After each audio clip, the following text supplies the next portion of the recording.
Hello friends, नमस्कार and welcome to समाधान।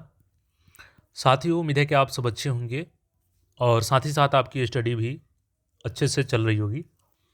बिहार लोक सेवा आयोग और वैकेंसी देखिएगा तो ATPS assistant town planner supervisor का ये वैकेंसी है। लेवल 7 की वैकेंसी है, 4600 ग्रेड पे का। और बात करें साथियों तो आपके पास बहुत कम समय है इसके लिए, यानी कि एक तरीके से आपके पास ये लास्ट अपॉर्चुनिटी है इस वैकेंसी के लिए। और ख़ास बात यह है कि इसका एग्ज़ाम का डेट भी अनाउंस हो चुका है, जिसको अभी हम लोग देखेंगे। तो एक बार ब्रीफ में हम लोग देख लेंगे कि योग्यता इसकी क्या है, चयन की प्रक्रिया और सिलेबल क्या है। तो सिलेबस के आधार पर आप लोग तैयारी अपना कर सकते हैं। आगे कितना समय आपको मिल रहा है एग्ज़ाम में। सबसे पहले यहाँ पे कैलेंडर देखिएगा जो कल का जारी किया गया था, फिर बाकी की डिटेल्स हम लोग देखेंगे। यहाँ पे 37 नंबर पोस्ट देखिएगा, assistant town planning supervisor 36 post है। इसका एग्ज़ाम डेट देखिएगा तो 18 जुलाई 2026 को होगा, यानी 18 जुलाई 2026 को बिल्कुल आपको तैयार होना होगा इस वैकेंसी के लिए। अभी बात करें तो पूरा पूरी आपके पास 5 महीना तो है ही, फिर छठे महीने में भी आपको 16 से 17 दिन यानी 15 दिन मोटा मोटी मान के चलिए, यानी 5.5 महीने है आपके पास। 5.5 महीने है आपके पास तैयारी करने के लिए। तो समय आपके पास ठीक ठाक है, तैयारी कर सकते हैं इतना समय में आप, क्योंकि पहले से तो आपकी तैयारी होगी ही। बाकी यहाँ पे चलिए डिटेल्स देख लेते हैं हम लोग। तो यही वैकेंसी है, देखिएगा इसमें 07/2026 विज्ञापन संख्या, ये नगर विकास एवं आवास विभाग के तहत है।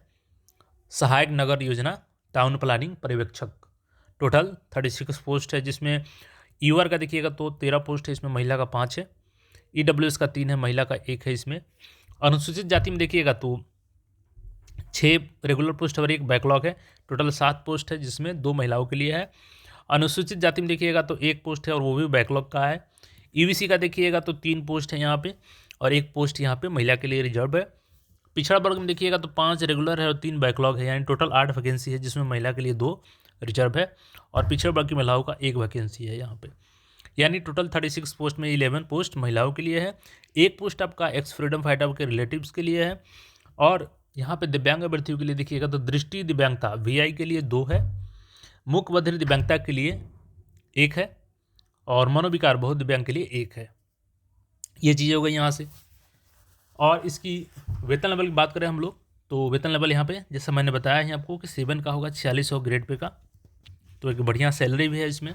शैक्षणिक योग्यता यहाँ पे देख लीजिए आप लोग, किसी परिनियत विश्वविद्यालय से बैचलर ऑफ प्लानिंग डिग्री कौन सी होनी चाहिए, बैचलर ऑफ प्लानिंग, या इसके अलावा post graduate diploma course in remote sensing and GIS, यानी specialization in urban and regional studies, या इसके अलावा मास्टर इन प्लानिंग, इसके अलावा मास्टर इन टाउन प्लानिंग या मास्टर इन रीजनल प्लानिंग, और इसके अलावा master in urban planning, master in city planning, master in country planning, या इसके इक्विवेलेंट जो क्वालिफिकेशन है, तो आप इस पोस्ट के लिए एलिजिबल होंगे।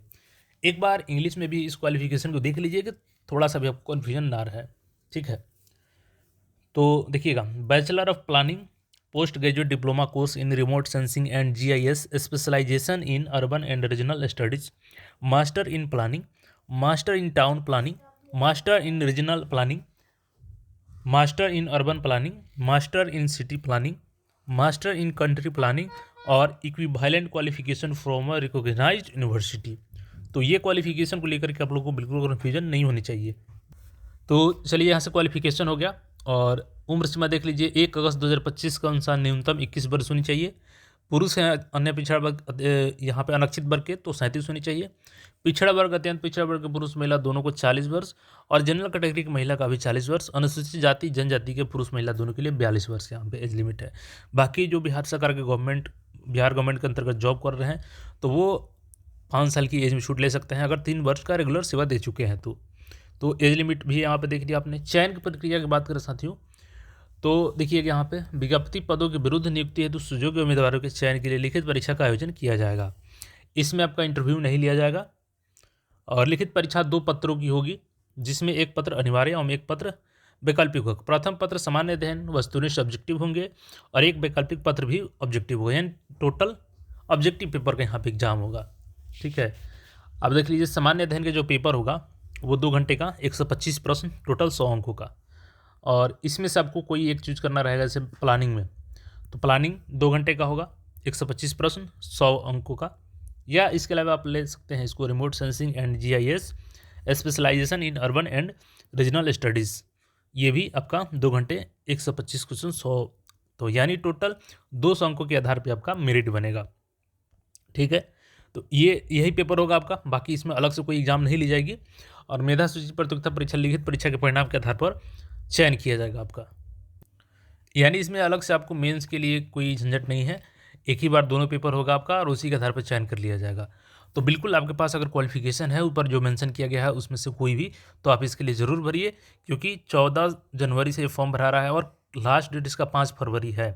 ठीक है, यानी कि 2 दिन आपके पास समय है, आज समय है, कल है और परसों है, मतलब 3 दिन मान के चलिए, आज रात्रि मान लीजिए। तो इंतज़ार मत कीजिए, अगर क्वालिफिकेशन है तो फॉर्म भर दीजिए, और या आपके साथियों के साथ शेयर कर सकते हैं अगर उनके पास ये क्वालिफिकेशन है तो। बाकी इसके अलावा जो भी आपका क्वेरी हो कमेंट करके पूछ सकते हैं। और हाँ, एग्ज़ाम डेट इसका हमने बता ही दिया आपको, तो उसको टारगेट कीजिए और फॉर्म भर के तैयारी में लग जाइए। मिलते हैं फिर नए अपडेट में, चैनल को सब्सक्राइब करके जुड़े रहें।